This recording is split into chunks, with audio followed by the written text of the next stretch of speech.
It all started with what was supposed to be a laid-back road trip. Just me, Josh, and Emily, heading out for a weekend of camping and relaxation. We'd planned this trip for months, looking forward to some peace and quiet away from the city. The air was warm, and the sky was clear as we cruised along the Louisiana backroads, with the windows down and an old playlist of classic rock barely audible over the sound of the wind rushing in. Everything felt perfect, until it wasn't. We were about 2 hours into the drive when we saw the sign. A big orange detour sign right in the middle of the road. Josh, who was driving, frowned and slowed the car. "What the hell?" he muttered, glancing at the GPS. The highway's supposed to be clear. "Road work, maybe?" Emily suggested from the back seat, trying to look at the map on her phone. "But that doesn't make sense. We're in the middle of nowhere." I leaned forward, checking my phone, but the signal had already started to fade. Typical out here, I thought. "Looks like we're going to have to take the detour," I said, pointing to the narrow, barely visible road off to the side. It led deep into the woods, where the trees grew tall and close together, casting long shadows that made the path ahead look more like a tunnel. Josh hesitated for a second, but then shrugged. "I mean, how bad could it be? Worst case, we'll just turn around." I had a weird feeling in my gut, but I didn't say anything. It was supposed to be an adventure, right? No one likes the guy who kills the vibe with paranoia. So we kept going, taking the detour down that narrow, overgrown road. That's when everything started to change. At first, it was just little things. The trees got denser, their twisted branches blocking out the sunlight until we were driving in almost complete darkness, even though it was only late afternoon. The road beneath the tires became bumpier, and the air got thicker, like it was filled with some kind of heavy mist. Emily rolled her window up and leaned forward between the seats. "This feels weird," she said softly, glancing around. "Are you sure this is the right way?" Josh gave a half-hearted laugh, but I could tell he was starting to feel uneasy too. "It's a detour, Em. It's not supposed to feel like the right way." He tapped the screen of the GPS again, but it had completely lost its signal. The glowing line that was supposed to guide us had disappeared. "Great. No service out here. Maybe we should go back," I suggested, but Josh shook his head. "We've come too far. If we turn around now, we're just going to waste more time. I'm sure the main road connects back up ahead. We'll be fine." But as we drove deeper, that weird feeling in my stomach only grew stronger. The further we went, the stranger things became. The fog thickened, swirling around the car in slow, deliberate waves. The road beneath us became more of a dirt trail, barely wide enough for the car. And then, out of nowhere, the trees opened up, and we found ourselves at the edge of a swamp. Emily gasped. "What the hell?" The landscape before us was unlike anything I'd ever seen. Dark, murky water stretched out in every direction, dotted with tangled roots and fallen trees. The air smelled heavy, a mix of wet earth and decay, and the fog seemed to rise directly from the water itself. It looked like something straight out of a horror movie. Josh slowed the car to a stop, staring at the scene in front of us. "This isn't right." I checked my phone again, but there was still no signal. "I think we need to turn back," I said quietly, my voice tight. "This doesn't feel safe." Josh was silent for a moment, gripping the steering wheel tightly, his knuckles turning white. Then he nodded. "Yeah, you're right. Let's get out of here." He put the car in reverse, but as soon as he started backing up, the engine sputtered. The car jerked, then stalled completely. The headlights flickered once and went out, plunging us into darkness. Josh swore under his breath, twisting the key in the ignition again. Nothing. The car was dead. Emily leaned forward, her voice trembling. "What's happening? Why isn't the car starting?" "I don't know," Josh snapped, twisting the key over and over, but the car refused to respond. I could feel my heart pounding in my chest. The silence around us was suffocating. No crickets, no frogs, just the faint sound of water gently lapping at the edges of the swamp. I looked out the window, straining to see anything through the fog, but all I could make out were shadows. "We need to stay calm," I said, trying to keep my voice steady. "Maybe the engine just overheated. Let it rest for a minute." Josh nodded, though his hands were still gripping the steering wheel like he was afraid to let go. Emily was shaking her head. "This is insane. We need to call for help. No signal, I reminded her, holding up my phone. She groaned in frustration, sinking back into her seat. Great. Just great. We're stuck in the middle of a swamp with no signal, and the car won't start. What do we do now? None of us had an answer. We just sat there in the dark, listening to the swamp, waiting for anything to happen. And then, far in the distance, through the fog, I saw it. A faint light. It flickered for a moment, then disappeared. I blinked, thinking maybe I'd imagined it. But then it flickered again, brighter this time, like a lantern swinging in the breeze. Did you guys see that? I whispered, pointing toward the light. Josh leaned forward, squinting through the fog.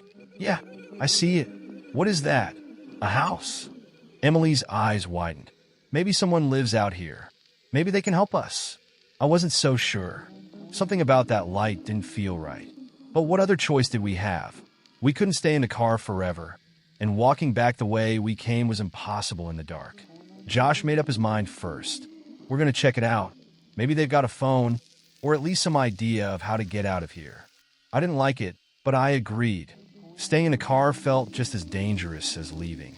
So, we grabbed our flashlights, stepped out into the heavy air, and started making our way toward the light. That was the first mistake. The second we stepped out of the car, the weight of the air hit me. It was thick, almost suffocating, as if the swamp was trying to press down on us from all sides. The fog wrapped around our legs, swirling slowly as we moved, making it hard to see more than a few feet ahead. Every step we took squelched against the wet ground, and the smell of rot and stagnant water filled our noses. Josh was leading the way, his flashlight beam cutting through the dense fog. Emily stayed close to me, gripping my arm tight as we followed the flickering light in the distance. The only sound was our footsteps and the occasional splash of something moving in the water nearby, though none of us wanted to think about what it might be. Do you think anyone really lives out here? Emily whispered, her voice barely audible over the eerie silence. I don't know, I admitted, glancing nervously at the shadows around us. The fog made everything feel distorted, like the trees were leaning in closer, their twisted branches stretching toward us. But we have to check it out. We're stuck if we don't.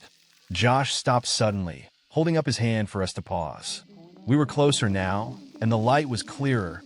It definitely looked like it was coming from a cabin or shack of some kind, nestled deep in the trees at the edge of the swamp.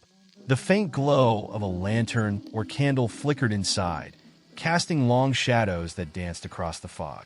There it is, Josh said quietly, his voice tense. We'll knock, ask for directions or help, and then get the hell out of here.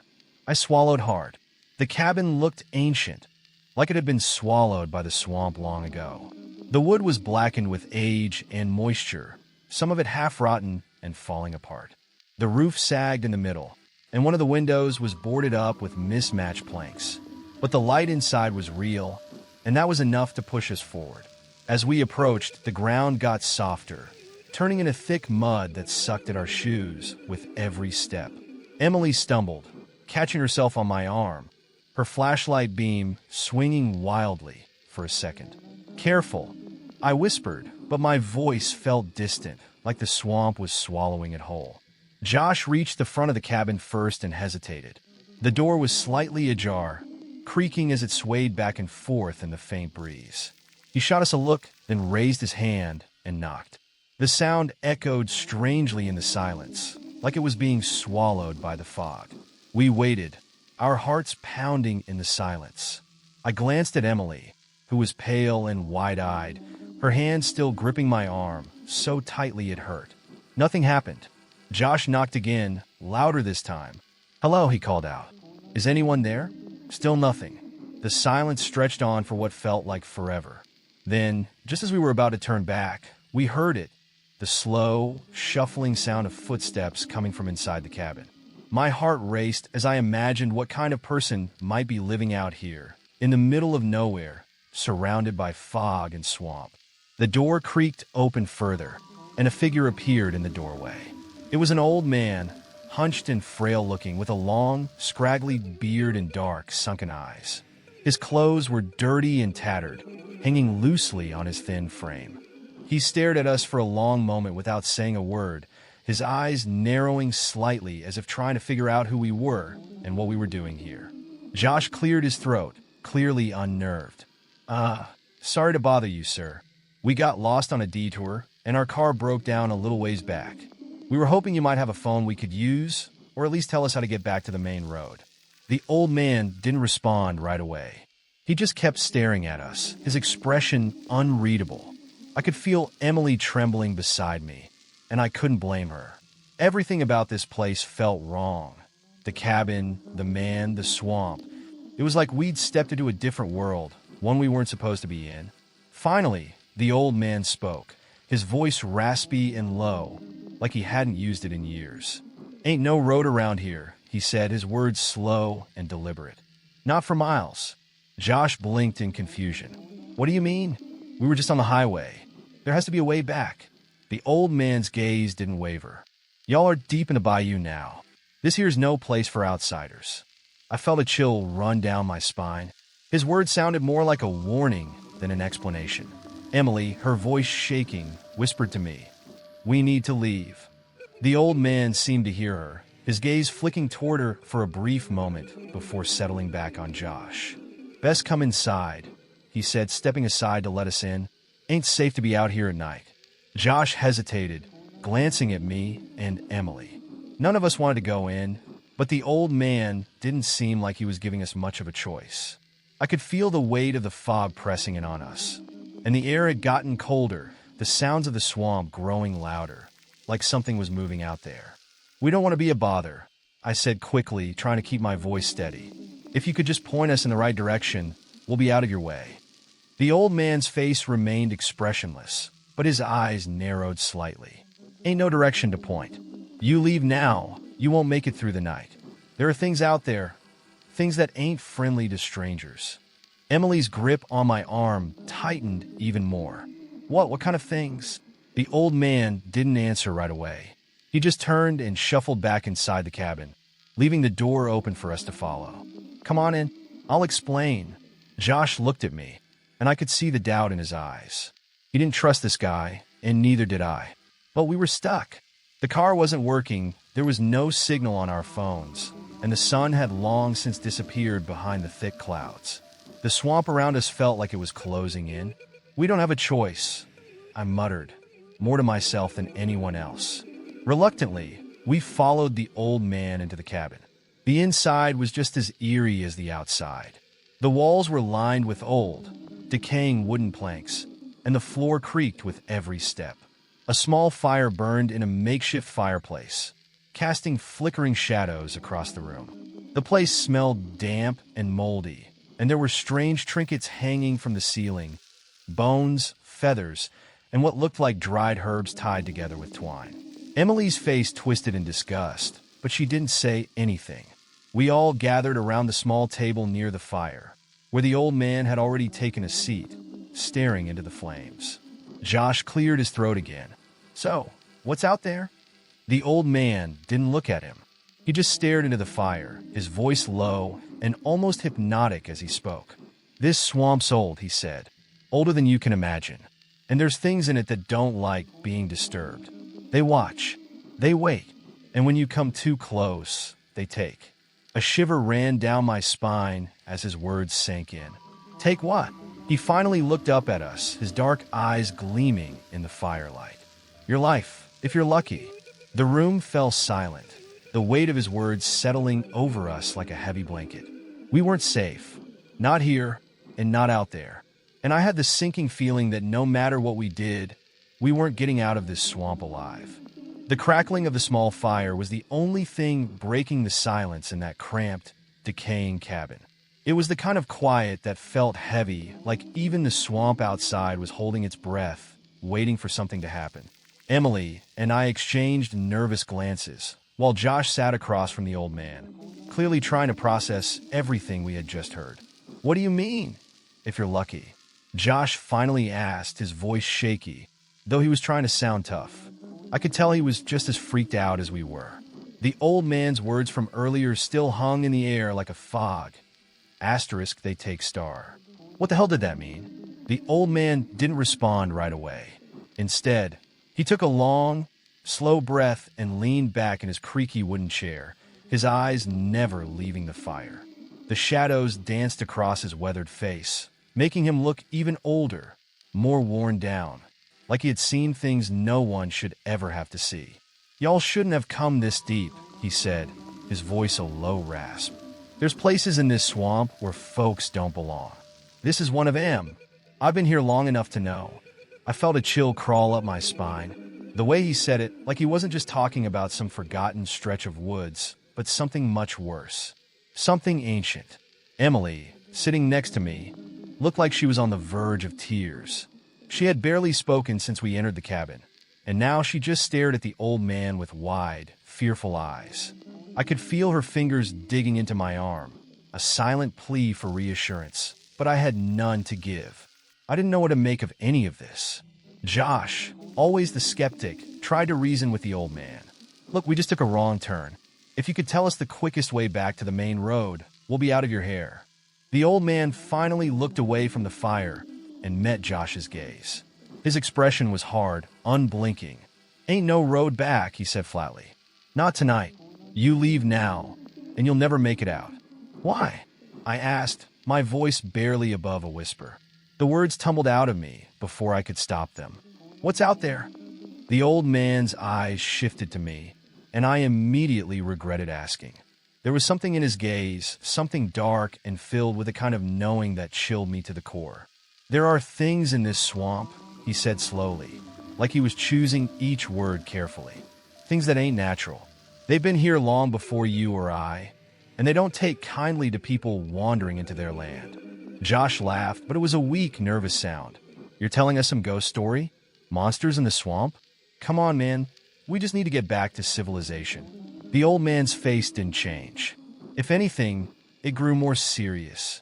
"I ain't telling no story. You've seen it, haven't you? Felt it? The way the swamp closes in on you like it's alive. The fog, the quiet.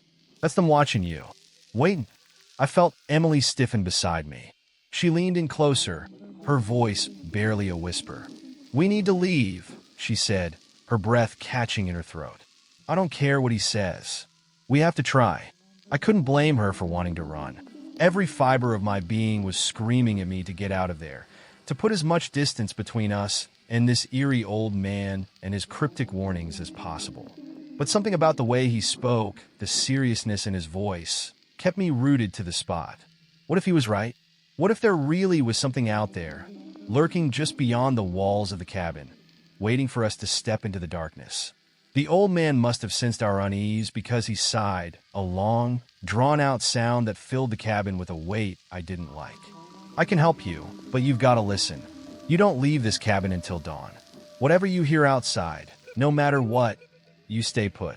Understand?" Josh shook his head, frustrated. "This is insane.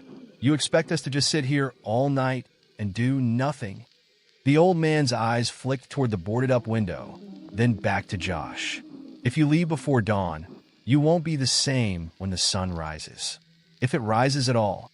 "What does that even mean?" I asked, my voice rising slightly despite my best efforts to stay calm. The old man leaned forward, his expression more intense than before. "They're not human. The things out there, they can make you see things, hear things, lure you out. They're clever.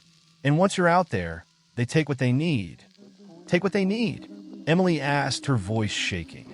"Your soul," he replied simply, as if it was the most normal thing in the world. "They'll leave your body, but your soul? That belongs to the swamp." I didn't know what to say. I could feel the panic rising in my chest, but I couldn't let it take over. Not yet. I had to stay calm, if not for myself, then for Emily. Josh, though, wasn't having any of it. "This is ridiculous," he said, standing up and pacing the small cabin. "I'm not staying here. If you two want to sit around and listen to this guy's creepy bedtime stories, fine. But I'm getting out of here." The old man didn't move. He just watched Josh with that same tired expression, like he'd seen this play out before. "You leave, you're on your own," he said quietly. "But I'm telling you now, you won't make it far." Josh scoffed. "We'll see about that." He grabbed the flashlight and stormed toward the door. Emily stood up, panic in her voice. "Josh, don't!" He ignored her and yanked the door open, the thick fog immediately swirling inside like it had been waiting for him. For a second, I thought maybe he'd hesitate. Maybe he'd realize how crazy this all was and stop. But he didn't. He stepped out into the fog, his flashlight beam disappearing almost instantly into the mist. "Josh!" I called after him, but he was already gone, swallowed by the night. The door creaked shut behind him, leaving Emily, the old man, and me standing there in tense, uncomfortable silence. Emily was shaking, her breath coming in shallow gasps. I put my arm around her, trying to offer some kind of comfort, though I didn't have any answers myself. The old man looked back at the fire, his voice soft now. "He won't make it. None of them do." A cold dread settled over me. "What do you mean?" "None of them." The old man sighed again, and for the first time, he looked tired, like he was carrying the weight of every person who had come through this swamp and never made it out. "You think you're the first ones to get lost out here?" "No. I've seen it before. Dozens of times. Different faces, same story. They all leave. They all think they can escape. But once you've seen the swamp, once it knows you're here, it's already too late." I glanced at Emily, who was pale and silent, her eyes glued to the door. I didn't know what to believe anymore. The rational part of me wanted to brush off everything the old man said as superstition, some creepy story meant to scare us. But the other part of me, the part that couldn't shake the feeling that something was very, very wrong out there, was starting to believe him. The minutes dragged on, each one feeling like an eternity. Every sound outside made me jump. The rustling of leaves, the creaking of the trees, the occasional splash of water. Emily sat by the fire, her knees pulled up to her chest, while the old man remained silent, staring into the flames like he was waiting for something. Or someone. And then, through the thick silence of the night, we heard it. Footsteps. Slow, deliberate footsteps coming toward the cabin. Emily gasped, her eyes wide with fear. "Josh," she whispered. But the old man didn't move. He just shook his head, his voice barely audible. "It ain't him." I swallowed hard, fear twisting in my gut. "How do you know?" The old man's eyes locked onto mine, his expression grave. "Because he wouldn't have come back." The footsteps stopped just outside the door. And then something knocked. The sound of the knock echoed through the small, cramped cabin, cutting through the thick tension in the air. It wasn't a loud, demanding knock, more like a slow, deliberate tap, as if whoever or whatever was on the other side was testing us. Emily stiffened beside me, her hands gripping her knees so tightly her knuckles turned white. I could feel the panic radiating off her, and to be honest, I wasn't far from losing it myself. The old man's eyes never left the door. His face remained calm, but there was something in his expression, something dark, like he already knew what was coming. The knock came again, a little louder this time. "Josh!" Emily's voice trembled as she whispered his name, her eyes darting toward the door. "Josh, is that you?" The old man shook his head slowly, his eyes still fixed on the door. "It ain't him," he repeated, his voice steady but laced with something that felt like fear. Emily didn't want to believe him. I could see it in the way she stood up, her hands trembling, as she took a tentative step toward the door. "It has to be him," she said, her voice barely above a whisper. "He wouldn't just leave us out here." I reached out and grabbed her arm, pulling her back before she could get any closer.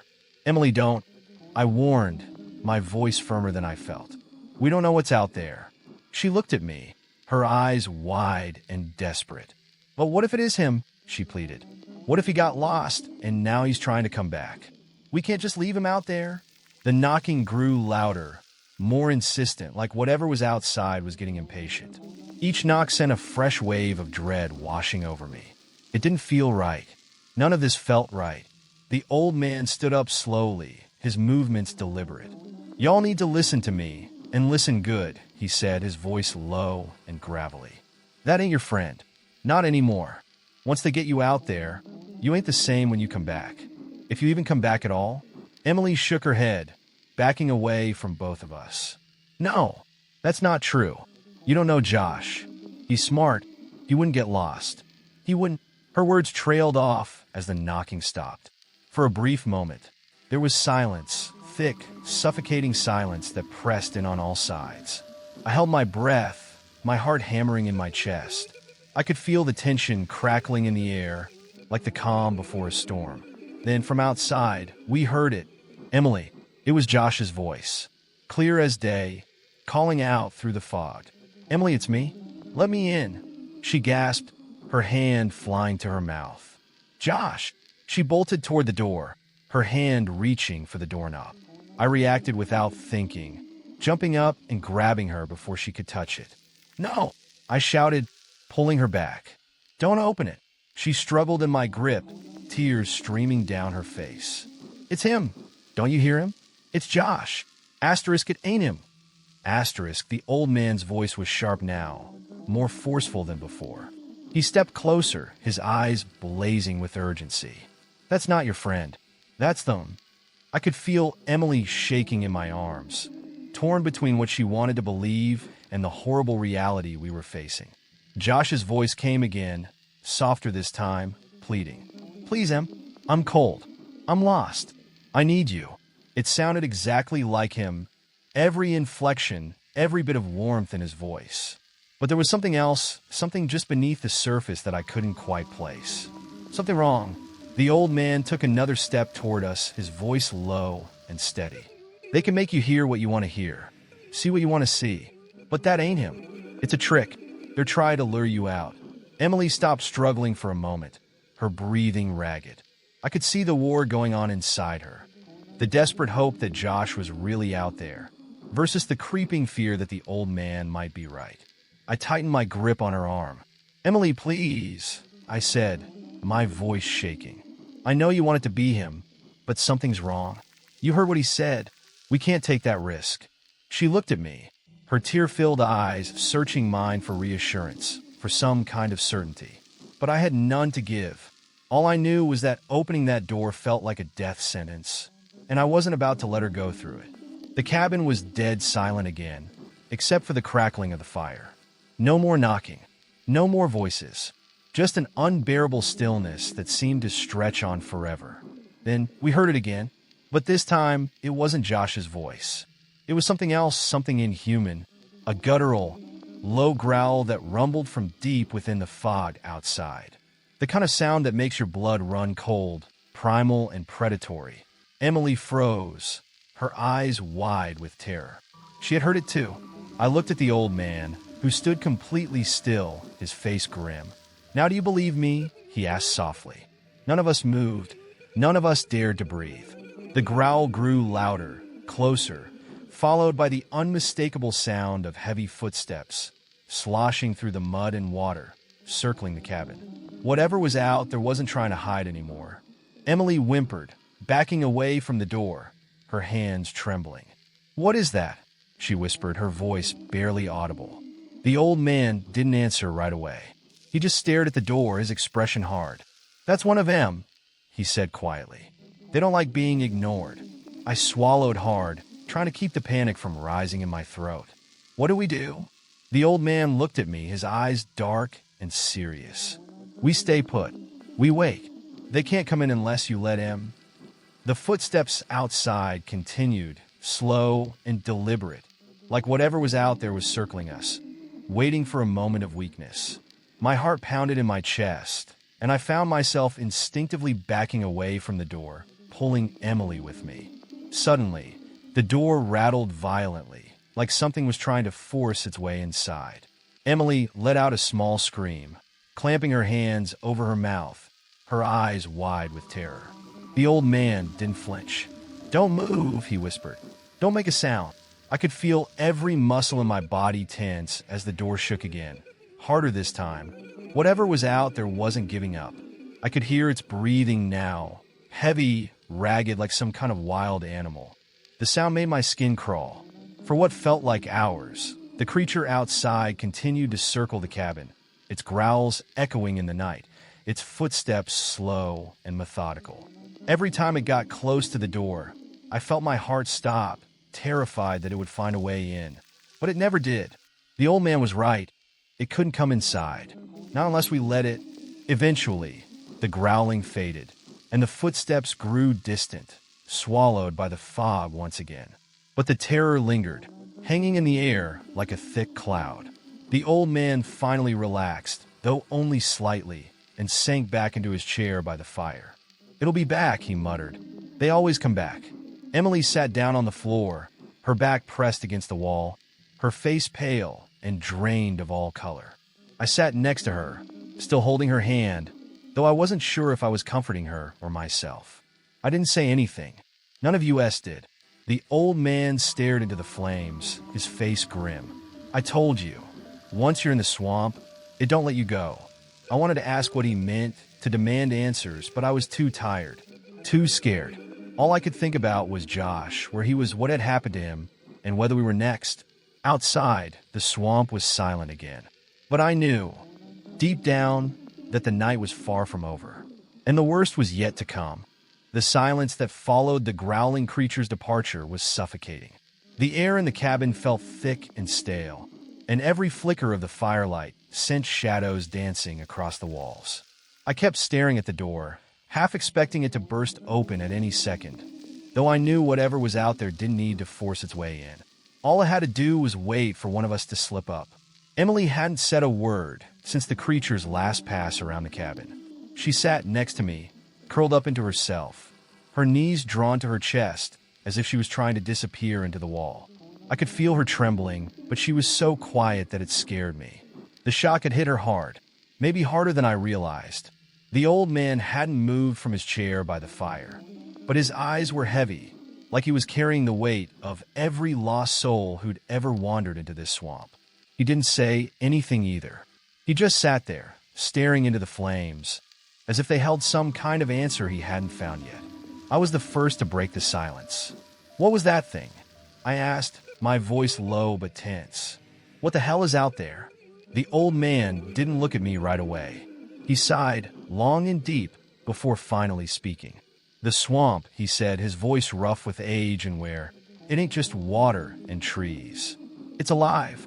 It takes things, and it keeps them." Emily shifted slightly, lifting her head to listen. Her face was pale, her eyes wide and haunted, but at least she was still here, still listening. I frowned, confused. "What do you mean it's alive?" The old man turned his gaze to me, his eyes dark and hollow. "This place, it's cursed, has been for longer than anyone can remember. Folks used to tell stories, warning people to stay out. But over time, they stopped listening. Now, the swamp don't need warnings. It finds what it wants." I shivered, feeling the weight of his words sink into me. "What does it want?" He shook his head slowly. "It don't care what it gets, long as it gets something. People, animal souls." His voice dropped lower. "You think it's just trees and water, but it's more than that. This place, it has a mind of its own." Emily's voice was small and shaky when she finally spoke. "So, it just takes people? Like Josh?" The old man's face tightened. "If your friend's out there, he's already gone." Emily flinched like she'd been slapped. I squeezed her hand, feeling helpless. Part of me didn't want to believe him, didn't want to accept that Josh was really gone. But deep down, I knew. The way the swamp had swallowed him up so easily, the way the voices had tricked us into thinking he was at the door, it all added up. And now we were next. "But why?" Emily asked, her voice cracking. "Why does it do this?" The old man sighed again, leaning forward in his chair, the light from the fire casting deep shadows on his face. "It's old," he said, "older than anything you can imagine. There are things out there, things that don't belong to this world anymore. They've been forgotten by time, buried in the swamp. But they're still here waiting, and when people wander in, they take what they can." A chill ran down my spine. The idea that this place had been collecting people for centuries, maybe longer, made me feel sick. And now we were part of its collection, trapped in a nightmare with no way out. Emily wiped at her eyes, trying to stay calm. "So, what do we do?" she asked, her voice trembling. "How do we get out of here?" The old man didn't answer right away. He stared at the fire for a long moment before finally speaking. "Y'all can't leave. Not until the swamp decides to let you go. And it don't let go easy." I felt my heart sink. "What does that mean? We just have to sit here and hope for the best?" He looked at me, his expression grim. There's no best in this place. Only survival. I stood up, frustrated and scared out of my mind. This is insane. You're saying we're stuck here, waiting for something to kill us? That can't be it. There has to be a way out. The old man shook his head. If you leave this cabin before dawn, you'll never make it out of the swamp. I've seen it happen too many times. People think they can outrun it, but it's always faster, always smarter. His words hung heavy in the air, filling the cabin with a sense of hopelessness I couldn't shake. My mind raced, trying to figure out another way, but every option felt like a dead end. Emily's voice broke the silence again, softer this time. What happens at dawn? The old man's gaze shifted toward the window, where the fog still swirled outside, thick and impenetrable. At dawn, the swamp, let's go. If you're still here when the sun comes up, you might make it, but that's only if you survive the night. His words didn't bring me any comfort. Dawn felt like a lifetime away, and with every passing minute, the swamp outside felt more alive, more threatening. Suddenly, there was a noise outside. It was faint at first, a soft rustling, like something moving through the trees. But it grew louder, closer, until it sounded like footsteps. Slow, dragging footsteps. Emily's eyes widened, and she clutched my arm. Is it back? The old man didn't move, didn't even flinch. He just stared into the fire, his voice low. They're always out there, just waiting. They won't leave till they get what they want. My heart pounded in my chest as I listened to the footsteps circling the cabin again. I glanced at the door, half expecting it to burst open at any second. But nothing happened. And then, just as suddenly as they'd started, the footsteps stopped. The silence was worse. Emily was shaking beside me, and I didn't know what to say. I didn't know how to make any of this better. Every instinct in me wanted to run, to get as far away from this place as possible, but I knew deep down that running wouldn't save us. The old man was right. The swamp was faster, smarter. We were trapped. The minutes dragged by, each one feeling like an eternity. Emily sat with her back against the wall, her eyes red from crying, while I paced the room, trying to keep my mind from spiraling. The fire crackled softly in the background, the only thing keeping the dark at bay. Finally, I couldn't take it anymore. What happened to you? I asked the old man, stopping in front of him. How do you know all of this? He didn't look at me right away. When he finally did, his eyes were filled with a sadness that made me take a step back. I came here just like you, he said quietly. Long time ago. Thought I could find my way out. Thought I could fight it. He shook his head, a bitter smile crossing his face. But you can't fight the swamp. It takes what it wants. Emily looked up at him, her voice barely a whisper. And what did it take from you? The old man's eyes grew distant, like he was remembering something painful. He didn't answer right away, but when he finally spoke, his voice was filled with a deep, sorrowful regret. Everything. His words hung in the air, filling the cabin with a heavy sense of finality. It felt like we were standing on the edge of something terrible, something we couldn't escape, no matter how hard we tried. And that's when I noticed something. The fog outside the window. It was moving, swirling faster, almost unnaturally. I stepped closer, peering out into the night. At first, I thought it was just the wind, but then I saw its shapes shifting and moving through the mist. They were faint like shadows, but they were there. I backed away from the window, my heart racing. There's something out there, I whispered, my voice barely audible. The old man didn't even look up. There always is. The shapes grew clearer, moving closer to the cabin. I could feel the hair on the back of my neck stand up as they approached, their forms becoming more defined, more human-like. But they weren't human. The old man stood up slowly, his face grim. Stay away from the windows, he warned. Emily and I backed up, moving closer to the center of the room as the shapes circled the cabin. I could hear the faintest whispers now, like voices carried on the wind, calling to us. I swallowed hard, trying to keep my voice steady. What do they want? The old man didn't answer right away. When he did, his voice was low and filled with dread. They want you.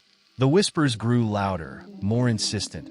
and the shadows outside pressed closer against the cabin. I could feel their presence, like they were waiting for us to make one wrong move. One mistake, and then they would have us. The night was far from over. The whispers outside the cabin clawed at my nerves, growing louder and more insistent, like they were trying to worm their way into my mind.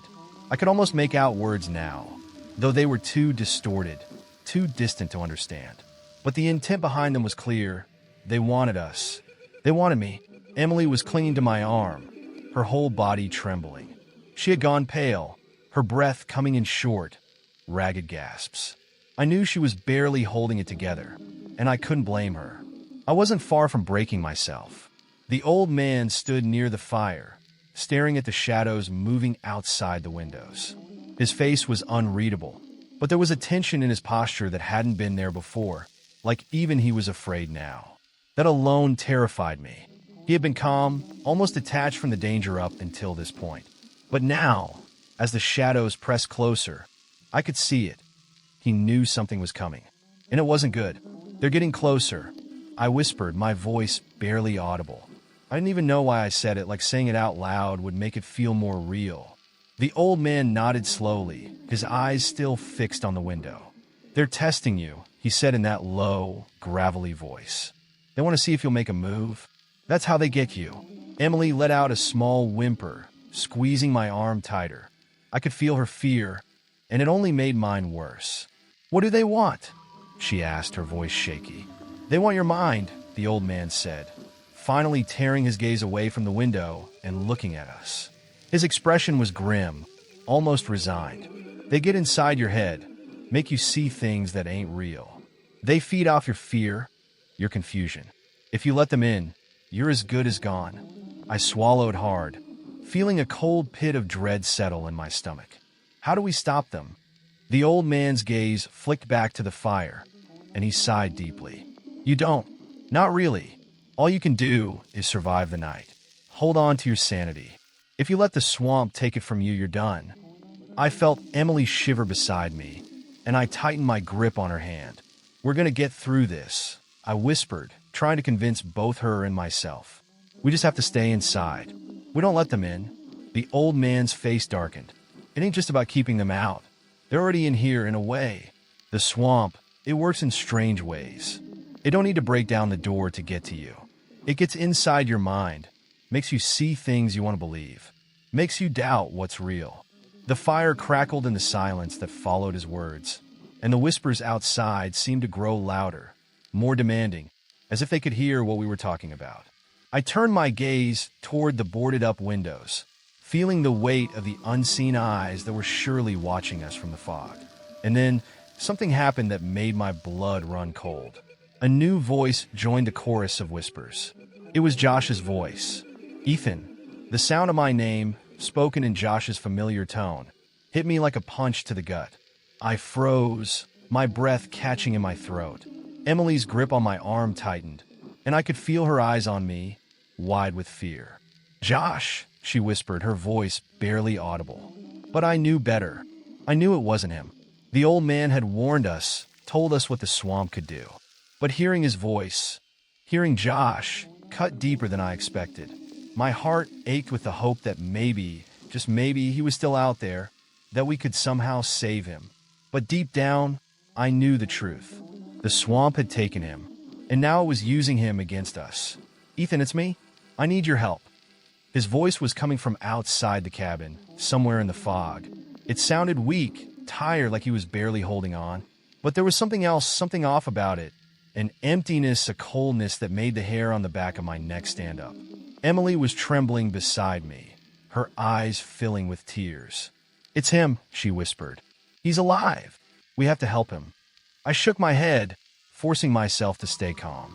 It's not him, I said quietly, though I could hear the tremble in my own voice. You heard what the old man said. The swamp is using him. It's not real. But what if it is? Emily's voice was filled with desperation, and I could see the doubt creeping into her eyes. What if he's still out there, and we're just leaving him to die? The old man spoke up, his voice firm but quiet. That ain't your friend out there. Not anymore. If you go to him, you'll be walking right into their trap. Emily shook her head, backing away from me, her face pale. No, I don't believe that. Josh wouldn't just leave us. He's out there, I know he is. He needs us. I stepped toward her, my hands raised, trying to calm her down. Emily, please listen to me. It's not him. It's the swamp. It's messing with your head. But she wasn't listening. The fear, the confusion, it was all too much. I could see the panic building in her eyes. The same panic that had almost made her open the door earlier. And now, with Josh's voice calling to her from the fog, she was slipping away. The whispers grew louder, more persistent, and Josh's voice called out again, closer this time.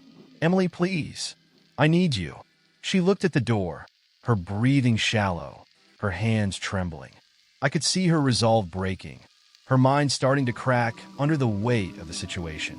And that's when I knew we were losing her. Emily, no? I reached out to grab her arm, but she pulled away from me, backing up toward the door. I can't just leave him out there, she cried, her voice frantic. He's my friend. He's your friend. We have to try. Before I could stop her, she made a move toward the door, her hands reaching for the handle. Panic surged through me, and I lunged forward, grabbing her and pulling her back with all my strength. Stop, I shouted, my voice desperate. It's not him, Emily. You'll get yourself killed. She struggled against me, her sobs choking her words. But what if it is? What if he's out there? What if we're wrong? I held her tightly, refusing to let go. We can't risk it. Please, Emily, trust me. It's not him. The door rattled, and for a moment, I thought she might break free. But then, as if on cue, Josh's voice changed. It wasn't pleading anymore. It wasn't weak. It was angry, cold, inhuman. Asterisk, let me in. Asterisk. Emily froze in my arms, her body going rigid as the realization hit her. The voice outside, it wasn't Josh anymore. It was something else, something dark and twisted, wearing his voice like a mask. Her breath caught in her throat, and she finally stopped struggling. I could feel her heart racing against me, her body trembling as she realized what we were up against. Ethan, she whispered, her voice barely audible. I'm scared. I held her close, my own fear choking me, but I couldn't show it. Not now. I know. I whispered back. I'm scared too. The old man stood by the fire, watching us with sad, tired eyes. That's how they get you, he said quietly. They make you doubt what you know. They make you question reality. The whispers outside grew louder again, filling the cabin with their eerie, hypnotic sound. I could feel them pressing in on us, trying to wear us down, trying to break us. But we couldn't let them. Not now. Not when we had already come this far. I looked at the old man, desperation creeping into my voice. What do we do now? He didn't answer right away. He just stared at the fire, his face grim. We wait, he said softly, and we hold on to what's real. If you let them in, if you let the swamp inside your head, it's over. Emily clung to me, her breathing shaky, but more controlled now.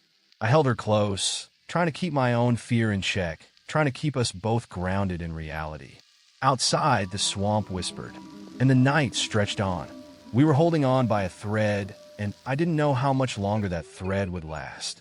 The minutes dragged on like hours, the whispers outside gnawing at our minds. Every second felt like a test of willpower, the pressure of the unseen eyes outside pushing us closer to the edge. The old man's words echoed in my head. Asterisk, they make you doubt what's real. Asterisk, I could feel it happening, creeping into my thoughts, making me question everything. Emily hadn't let go of my arm since she'd nearly opened the door. She sat beside me now, her eyes red and swollen from crying, her hands trembling in her lap. I could tell she was trying to hold on, trying to keep herself grounded, but the fear was getting to her. It was getting to all of us. The whispers outside never stopped. Sometimes they sounded distant, like they were far off in the fog. Other times they felt like they were right next to the cabin, just on the other side of the walls, pressing in on us. They shifted and changed, sometimes soft and pleading, other times harsh and angry. And always, beneath the layers of voices, I could still hear him. Josh, or at least the thing that was using his voice. Emily, the voice called again, this time softer, almost gentle. It's me. Please. I'm cold. I need you. Emily squeezed her eyes shut, shaking her head as if trying to block it out. But I could see the conflict in her eyes. She wanted to believe it was him. She wanted to believe we could still save him. Don't listen to it, I whispered, leaning in closer to her. It's not him. It's trying to trick you. She nodded, but the doubt lingered. I could feel it. The old man hadn't moved from his spot near the fire, though I could tell he was on edge. His eyes flickered to the door every now and then, his face grim, like he was expecting something to happen. His silence was unsettling, like he was waiting for the inevitable, and that terrified me more than anything. The whispers grew louder again, and this time, they weren't just calling to Emily. I heard my own name slip through the fog. Ethan. My heart skipped a beat, and I froze, the sound of my name sending a chill down my spine. The voice was familiar. Too familiar. It was my mother's voice. I felt my stomach drop. No, it couldn't be. My mom was safe, hundreds of miles away, nowhere near this cursed swamp. But hearing her voice, so clear, so real, it made something inside me break. Ethan, honey, come outside. I'm here. I swallowed hard, my pulse racing. It wasn't her. It couldn't be her. The swamp was playing tricks again, trying to get into my head, just like the old man had said. But still, my heart ached with the sound of her voice, a voice I hadn't heard in months. Ethan, it's okay. I'm waiting for you. I shook my head, trying to push the voice away. No, I whispered to myself. It's not real. But the voice didn't stop.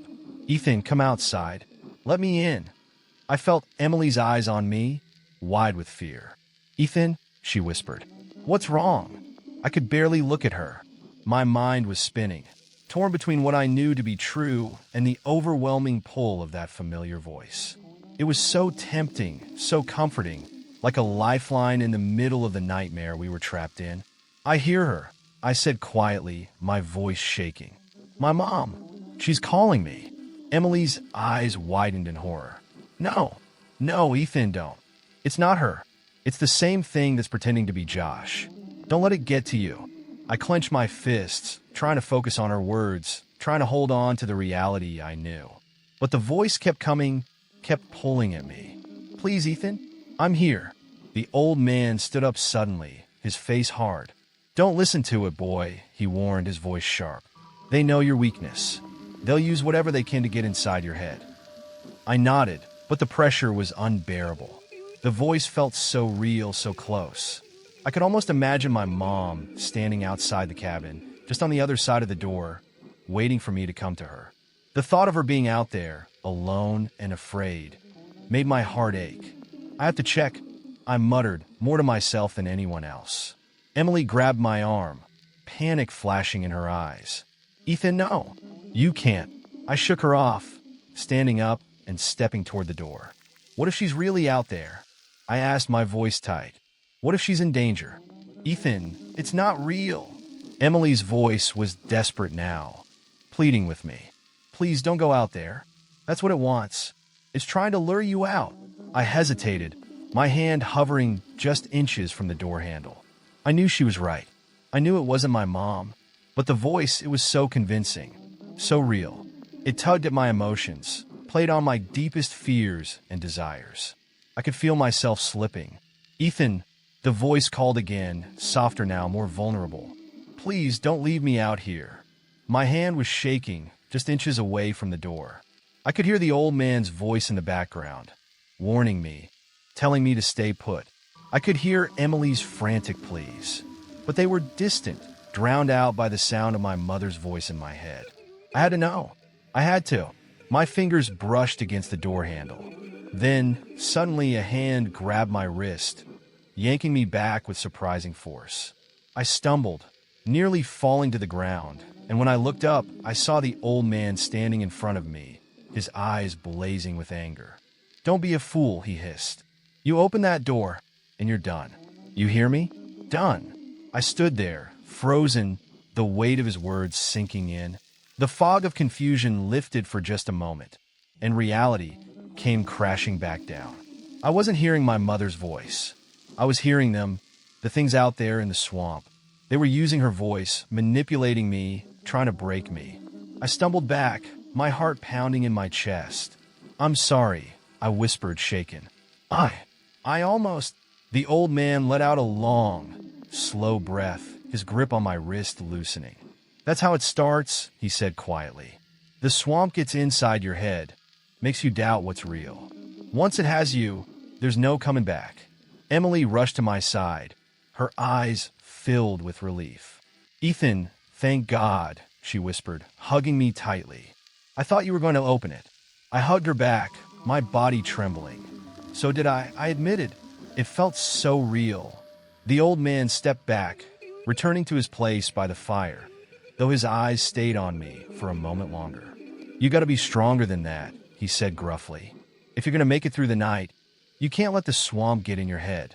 Not even for a second." I nodded, though I wasn't sure if I could do that. The pull of the voices, the way they twisted my emotions, it was too much. I felt like I was on the verge of breaking, and I didn't know how much longer I could hold on. The whispers outside had quieted for now, but I knew they weren't gone. They were just waiting, circling, watching, and when the time was right, they'd try again. I sat down next to Emily, my legs weak, my head spinning. She leaned into me, her presence a small comfort in the midst of all the madness. I had almost opened the door. I had almost let them in. I didn't know how we were going to survive the rest of the night. The fire crackled softly, the only sound in the otherwise oppressive silence. The old man sat across from us, his face unreadable as he stared into the flames. For a moment, none of us spoke. We were too scared, too shaken by what had just happened. Then, the old man broke the silence. "They're just getting started," he said quietly. "It's going to get worse before it gets better."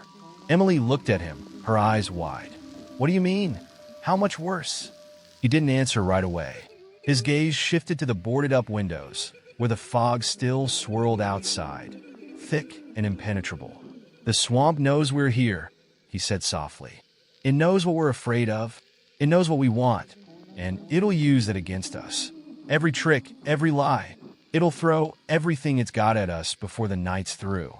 My stomach twisted at his words. If what we'd just experienced was only the beginning, I didn't know how we were going to make it through the night. The whispers, the voices, they were already driving us to the edge. How much worse could it get?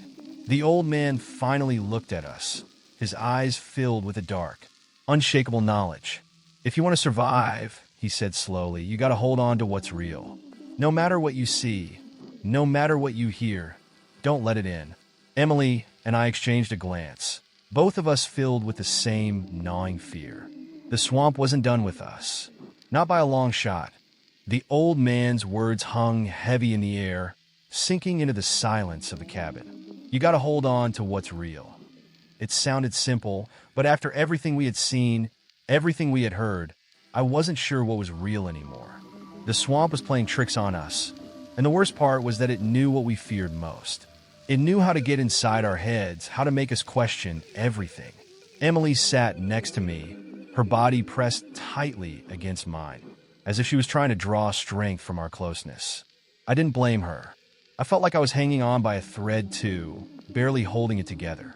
Every time the whispers faded, I knew they were just regrouping, waiting for their next move. The swamp wasn't done with us yet. The fire crackled in the corner, casting long, dancing shadows across the walls. The light flickered and swayed, and for a brief moment, I thought I saw one of the shadows move on its own. Just a little too deliberate, a little too real. I blinked, my heart racing, but when I looked again, the shadow was gone, swallowed by the dim light of the flames. The old man was sitting across from us, his eyes narrowed, like he was watching something we couldn't see. His face was hard, lined with years of pain and loss, the weight of which seemed to settle deeper into his features the longer we sat there. He hadn't said much since he stopped me from opening the door, but I could tell he was waiting for something. Something worse. "Tell us more about the swamp," I said, my voice barely above a whisper. I needed answers, anything that would help make sense of what was happening to us. "What is it? How does it do this?" The old man's eyes flicked to mine, and for a moment he didn't speak. He looked exhausted, like he'd carried this burden for too long and was too tired to explain it again. But then he sighed, leaning forward slightly, his voice low and rough. "This place ain't like other places," he said. "It's older, darker. It's been here long, before people ever settled these parts. There's something deep in the swamp, something that feeds off fear and souls. Folks around here used to talk about it, back when they still believed in the old ways. They called it the Watcher. But it ain't watching for no good reason. It waits for people like you, like me, to stumble in." I swallowed hard, feeling the weight of his words sink in. "So, it's a spirit? A creature? What is it?" The old man shook his head. "Ain't no spirit. Ain't no creature. It's the swamp itself. It's alive, and it's hungry. It don't care how strong you are, how smart you think you are. Once you step foot in here, it knows. It knows your fears, your weaknesses, and it'll use them against you." Emily's voice trembled as she spoke, barely a whisper. "But why? Why does it do this?" The old man's eyes softened slightly, but there was still a hard edge to his voice. "It needs to feed. It don't eat flesh like a wild animal. It don't want your blood. It wants your mind, your soul. The more scared you are, the more desperate, the stronger it gets." My stomach twisted, the full horror of the situation settling in like a dark cloud over my thoughts. The swamp wasn't just trying to kill us. It was toying with us, feeding off our fear, drawing out the torment as long as it could. We weren't just lost. We were being hunted by something that didn't want us dead. Not right away, at least. It wanted to break us first. A sudden, sharp noise from outside broke the tension in the room. It sounded like a branch snapping loud and close. Emily jumped, clutching my arm, her wide eyes darting toward the door. The old man stood up slowly, his eyes narrowing as he listened. The air inside the cabin felt heavy, oppressive, like the swamp itself was pressing in on us. The whispers hadn't returned yet, but the silence felt worse, like it was just the calm before another storm. I felt my heart pounding in my chest, my pulse quickening as I stared at the door. For the first time, I noticed how flimsy it looked, just a few thin planks of wood separating us from whatever was lurking outside. It wouldn't take much to break through. And even though I knew the old man had said the swamp couldn't come in unless we let it, the fragile barrier between us and them didn't feel comforting anymore. "What's out there?" I asked, my voice tight with fear. The old man didn't answer right away. He stood perfectly still, his eyes fixed on the door, his hand resting lightly on the back of his chair. "They're testing us," he said after a long pause. "Seeing if we're going to make a move." I swallowed hard, glancing at Emily. She was shaking again, her hands gripping her knees as if she was trying to keep herself from falling apart. I knew she was close to breaking, and I didn't know how much longer I could hold it together either. The silence stretched on, suffocating, and then there it was again. Another voice. This time, it wasn't Josh's or my mom's. It was Emily's voice. "Ethan, help me." My blood turned to ice. I turned to Emily, who was sitting right next to me, her eyes wide with confusion and fear. She had heard it too. "Ethan, please," the voice called again, desperate and pleading. "It's so cold. I'm scared." Emily's face went pale. "That's me," she whispered, her voice shaking. Why is it using my voice?" The old man stepped forward, his face darkening. "It's getting bolder. The more scared you get, the stronger it becomes. It's playing a game now, trying to make you doubt everything." I felt a wave of nausea hit me as the voice outside. Emily's voice grew louder, more insistent. "Ethan, please. I'm out here. You have to come help me." I clenched my fists, trying to block out the sound, trying to remind myself that it wasn't real. Emily was right next to me. She was right here. But hearing her voice, hearing it so raw, so terrified, it was almost unbearable. Emily buried her face in her hands, her whole body trembling. "Make it stop," she whimpered. "Please make it stop." I put my arm around her, pulling her close, but I didn't know what to say. I didn't know how to stop the swamp from getting inside her head, from using her own voice against her. The old man looked at us, his eyes filled with something that almost looked like pity. "It ain't gonna stop," he said quietly. "Not until it gets what it wants." I felt helpless. Completely, utterly helpless. The swamp was tightening its grip around us, pushing us to the brink of madness, and I didn't know how much longer we could last. The whispers returned, layering themselves over Emily's voice, a cacophony of sound that echoed through the cabin, growing louder and more chaotic. I could barely think, barely breathe under the weight of it all. And then the door rattled. We all froze, our eyes snapping to the door as it shuddered in its frame. Something was out there. Something was pushing against it. Emily let out a strangled sob, her fingers digging into my arm as she stared at the door in horror. No, no, no, no. The old man moved quickly, grabbing a heavy chair and wedging it under the door handle, reinforcing the flimsy barrier. Stay away from the door, he ordered, his voice tight. Don't let it get inside. I pulled Emily back, away from the door, but the rattling continued, growing more violent with each passing second. Whatever was out, there wasn't going away. And then we heard it, a sound that chilled me to the bone. It was laughter, a low, guttural chuckle, echoing through the fog outside. It wasn't human. It couldn't be. The sound was too twisted, too dark, like something that had forgotten how to laugh, but was trying anyway. Emily's face was pale, her eyes wide with terror. What is that?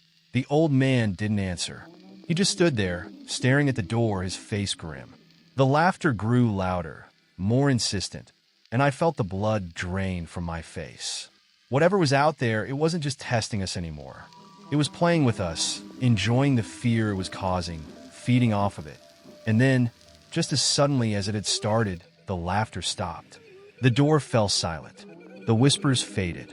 For a brief, terrifying moment, there was nothing but the crackling of the fire and the sound of our ragged breathing. And then, slowly, the old man turned to face us, his expression darker than ever before. It's almost time, he said quietly. The swamp's done playing. Now it's coming for you. A shiver ran down my spine. The game was over, and the real nightmare was about to begin. The old man's words hung in the air like a death sentence. Asterisk, the swamp's done playing. Now it's coming for you.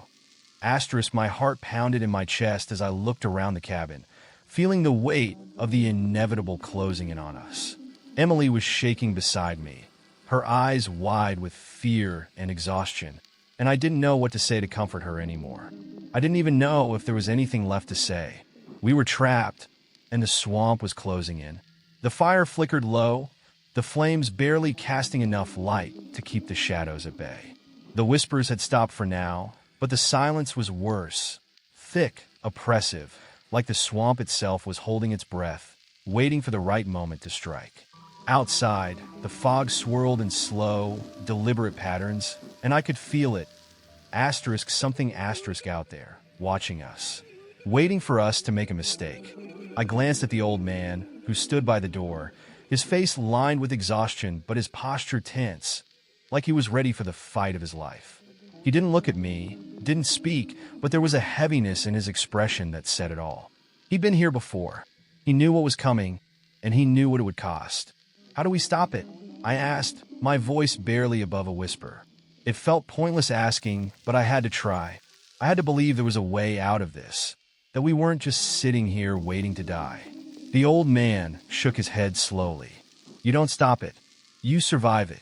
If you make it to dawn, the swamp lets you go. But it ain't gonna be easy. Emily's voice was small, trembling. How much longer until dawn? The old man glanced at the window, where the fog still swirled thick and heavy. Not long now, but the last hour's the hardest. That's when it comes for you. That's when it'll try to break you. I felt my stomach twist. The last hour, it felt like an eternity away. Every minute stretched out painfully, my mind playing tricks on me, making me question how much time had passed, how much longer we had to endure. Suddenly, the door rattled again, harder this time, and Emily jumped, letting out a small cry. The chair wedged under the handle creaked under the pressure, but it held for now. The old man stepped back, his eyes locked on the door. It's here, he said quietly, his voice cold and steady. Don't let it in. I moved closer to Emily, my pulse racing, my hands shaking. What do we do? I asked, my voice cracking under the weight of my fear. Stay together. the old man replied, his eyes never leaving the door. Don't trust anything you hear, anything you see. It'll try to trick you, make you doubt what's real. But as long as you don't open that door, you've got a chance. The door rattled again, harder this time, and the fog outside seemed to press against the windows, the glass creaking under the strain. Emily buried her face in her hands, her breath coming in short, ragged gasps. I can't do this, she whispered, her voice breaking. I can't. I just want to go home. I wrapped my arm around her, trying to keep her grounded, trying to keep myself grounded. We're going to make it, I whispered, though I didn't know if I believed it. We just have to hold on a little longer. The door shuddered violently, the chair beneath the handle groaning under the pressure. Whatever was out there was getting closer, more aggressive, and I could feel it, the walls closing in, the weight of the swamp bearing down on us. And then we heard it again, the voices. But this time, they weren't calling to us from the fog. They were inside the cabin. They started soft, barely a whisper, but they grew louder, closer, until it felt like they were right next to us, speaking directly into our ears. They weren't just calling our names anymore. They were speaking to us in voices we knew, voices we trusted. Ethan, my mom's voice whispered, soft and soothing, like she was standing right behind me. You can't stay here. You have to leave. Come with me, honey. I'll keep you safe. I closed my eyes, trying to block it out, but it was so real, so convincing. My heart ached with the sound of her voice, the comfort it offered. But I knew better. I knew it wasn't her. I couldn't let it break me. Emily's voice came next, but this time, it wasn't the real Emily. It was the one from the swamp. Ethan, I'm scared. The voice pleaded, and I felt my chest tighten. Please help me. I don't know what to do. I turned to the real Emily, who was sitting beside me, her eyes wide with terror, her hands clutching at her knees. It's not me, she whispered, her voice trembling. I didn't say that. I nodded, swallowing hard. I know. But the voices didn't stop. They grew louder, more frantic, overlapping each other in a cacophony of sound. I could hear Josh's voice now, calling out from somewhere deep in the swamp, pleading for help, begging us to save him. I could hear my dad's voice, calm and steady, telling me to come home. I could hear my own voice, taunting me, telling me to give up. It was overwhelming, suffocating. I felt my grip on reality slipping, the lines between what was real and what wasn't blurring, fading. The voices were inside my head now, twisting my thoughts, making me question everything. The old man's voice cut through the chaos, sharp and commanding.